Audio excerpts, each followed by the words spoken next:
Inilah dia Cortex, sistem perpajakan baru yang bikin lembur karyawan pajak. Website Cortex terpantau down terus, padahal pemerintah udah ngeluarin lebih dari 1,2 triliun rupiah buat ngembangin sistem ini. Tapi apa yang terjadi? Sistem error, admin bingung, pengusaha juga ikutan senewan. Parahnya ini udah berlangsung sebulan lebih. Sistem yang harusnya bikin gampang urusan pajak, turns out malah sebaliknya. Errornya Cortex ini dampaknya kemana-mana. Di lapangan, pengusaha yang harusnya bisa fokus jalanin bisnis malah harus pusing gara-gara sistem pajak. Cash flow perusahaan jadi kacau karena banyak faktur pajak yang nggak bisa dikeluarin. Belum lagi karyawan yang harus lembur buat ngurusin laporan pajak. Menteri Keuangan Sri Mulyani sendiri ngaku kalau integrasi 8 juta transaksi perpajakan ke satu sistem ini bukan perkara gampang.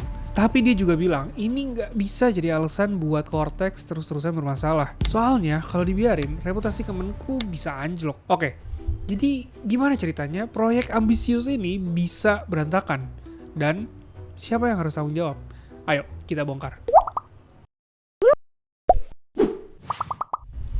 Sistem Cortex sebenarnya udah direncanain dari era Presiden SBY. Bayangin, dari Presiden SBY, Jokowi, Prabowo, sudah 3 rezim. Saat itu, pemerintah udah ngelihat kalau sistem perpajakan Indonesia butuh pembaruan total. Fast forward ke tahun 2024, Menteri Sri Mulyani berdiri ngadep Presiden Jokowi dan maparin data. Katanya, jumlah wajib pajak kita meningkat dari 33 juta jadi 70 juta. Dan jumlah dokumen yang harus diproses oleh sistem pajak kita juga meningkat. Kayak e-faktur kita yang tadinya 350 juta dokumen, sekarang meningkat jadi 776 juta dokumen. Sistem yang lama juga punya kelemahan. Direktorat Jenderal Pajak atau DJP bilang sistem informasi layanan perpajakan kesebar ke banyak sistem dan aplikasi. Nah ini bikin pengawasan wajib pajak tadi jadi nggak optimal. Susah ngelacak kalau ada yang main-main sama pajak. Bahkan sistemnya nggak bisa ngawasin berdasarkan tingkat risiko wajib pajak. Sri Mulyani negasin kalau pembangunan basis data dan sistem IT di perpajakan itu penting banget. Sejak 2018, perubahan dalam sistem perpajakan mulai dirancang dengan nerapin commercial off-the-shelf system, yaitu sistem software yang udah jadi dan siap pakai, bukan yang dibangun dari nol. Sistem ini dipakai di banyak negara lain buat mempercepat dan mempermudah pengelolaan pajak. Makanya Sri Mulyani nge-push banget buat ngelanjutin mimpi Cortex di era SBY. Bahkan Jokowi sampai ngeluarin perpres khusus buat proyek ini. Lord Luhut aja yakin kalau Cortex tuh bisa jadi peluang buat ngeoptimalin potensi pajak kita sampai ke 1.500 triliun dalam 5 tahun ke depan. Akhirnya pemerintah pun open tender buat pengadaan Cortex. Desember 2020 pemenangnya diumumin di situs Inaprok, katalog elektroniknya pemerintah. Siapakah mereka? Nanti kita bahas di next chapter. Nah, 1 Januari 2025, hari pertama Cortex diluncurin, dan dari hari itu masalah langsung datang bertubi-tubi. Dari sisi teknis, ada 3 masalah utama yang bikin senewan pengusaha. Pertama, masalah akses sistem. Website Cortex sering down karena bandwidthnya yang terbatas. Banyak yang gagal login, mesti datanya udah bener. Belum lagi OTP yang nggak pernah nyampe-nyampe. Pendaftaran NPWP yang macet total sampai update profil dan data penanggung jawab perusahaan yang nggak bisa-bisa. Kedua, urusan dokumen. Faktur pajak format XML error terus. Tanda tangan elektronik juga nggak bisa dipakai. Sertifikat digital juga susah didapat. Yang bikin tambah parah, dokumen yang udah di-upload bisa tiba-tiba hilang. Dan proses validasi faktur pajak makan waktu berhari-hari. Terus ketiga, ini nih yang paling krusial. Kekacauan data. Data pajak dari sistem lama nggak nyambung ke Cortex. Perhitungan PPN jadi nggak sesuai. Histori transaksi juga pada hilang. Iya nggak? Belum lagi masalah input bukti potong PPh 21.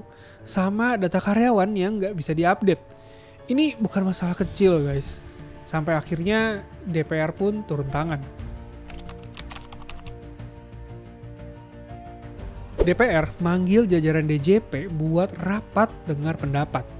Awalnya sih ya bakal disiarin di live YouTube biar publik bisa nonton. Tapi Dirjen Pajak malah minta rapatnya tertutup biar katanya nggak timbul kegaduhan.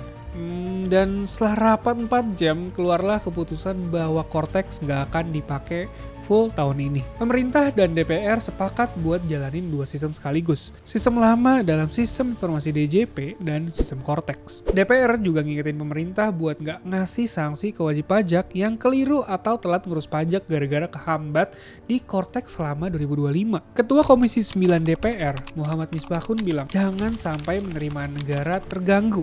Itu yang paling utama. Mau sistem IT apapun yang akhirnya diterapkan, silakan. Itu dipakai. Tapi guys, kebijakan 2 sistem ini sebenarnya ada efek sampingnya. Para pengusaha mulai khawatir. Gimana kalau data di 2 sistem ini nggak sinkron? Menurut pakar pajak Priyanto Budi Saptono, penerapan Cortex yang problematik ini perlu diaudit. Sebelum Cortex diluncurin, gak ada informasi soal uji coba sistem lewat versi beta. Padahal versi beta ini penting banget buat ngumpulin masukan dari user dan benerin bug sebelum sistem dirilis ke publik. Kata Odal DJP nih ya, Cortex udah pernah diuji coba di beberapa KPP. Tapi kemungkinan besar uji cobanya nggak komprehensif. Tak kenal maka tak sayang. Oke, sekarang kita kenalan dulu sama vendor yang menangin tender Cortex ini. Pertama ada LG CNS Qualisoft Consortium. Sesuai namanya, konsorsium, LG CNS Qualisoft ini tuh gabungan 2 perusahaan. LG CNS yang merupakan anak usaha dari LG Group Korea, dan Qualisoft, software expert dari Austria. LG CNS ini perusahaan IT provider yang fokus di bidang-bidang kayak cloud computing, AI, big data, sampai digital security. Supaya layanan LG CNS makin tokcer, mereka ngejalanin kemitraan strategis sama 3 provider cloud service terbesar di dunia, Microsoft, Amazon Web Services, dan Google Cloud. Sedangkan Qualisoft ini adalah perusahaan teknologi yang fokus sama rekayasa software. Keahlian mereka ada di pengembangan dan implementasi solusi software buat berbagai industri. Nah, konsorsium LG CNS Qualisoft ini berhasil menangin tender proyek Cortex dengan nilai lebih dari 1,2 triliun. Mereka punya tugas besar, bikin sistem perpajakan baru yang lebih canggih dan ngegantiin sistem lama yang udah dipakai sejak 2002. Proyek ini digarap sampai tahun 2024 kemarin. Harapannya sistem baru ini bisa bikin administrasi perpajakan lebih terintegrasi. Selain itu, layanan buat wajib pajak juga harusnya lebih gampang dan efisien karena proses bisnisnya akan diotomatisasi dalam satu sistem terpadu. Terus, biar proyeknya makin mulus, pemerintah nunjuk Deloitte Consulting sebagai konsultan manajemen. Deloitte dapat nilai kontrak 110 miliar buat mastiin proyek ini tuh sukses. Mulai dari ngecek kualitas sistem, sampai ngontrol vendor dan kontraknya. Intinya, Deloitte ini tuh kayak quality controlnya proyek Cortex. Tapi ya gitu, meski udah dipercayain ke perusahaan-perusahaan top dan dikawal konsultan ternama, Cortex masih aja bermasalah. Guys, dari drama Cortex ini ada pelajaran yang bisa kita ambil. Apalagi buat kita yang lagi develop sistem atau mau mulai digitalisasi bisnis. Pertama, inovasi teknologi itu emang penting dan keren, tapi jangan dipaksa buru-buru lah. Kayak masak rendang nih ya, yang nggak bisa di-rush, harus sabar dan diteliti. Sistem segede Cortex harusnya diluncurin secara uji coba bertahap. Iya, testing itu wajib. Para ahli udah ngingetin berkali-kali, harusnya ada beta testing Cortex dulu ke beberapa user, baru rollout ke publik. Pelajaran terakhir yang nggak kalah penting nih ya, dengerin feedbacknya user. Sri Mulyani aja sampai turun tangan ke KPP buat dengerin masukan dan tantangan yang dihadapin wajib pajak. Karena sistem sebagus apapun, kalau usernya kesusahan make, ya percuma kan? Ya, di tengah semua drama ini, DJP emang nggak tinggal diam. Mereka terus berbenah dan nge-improve Cortex.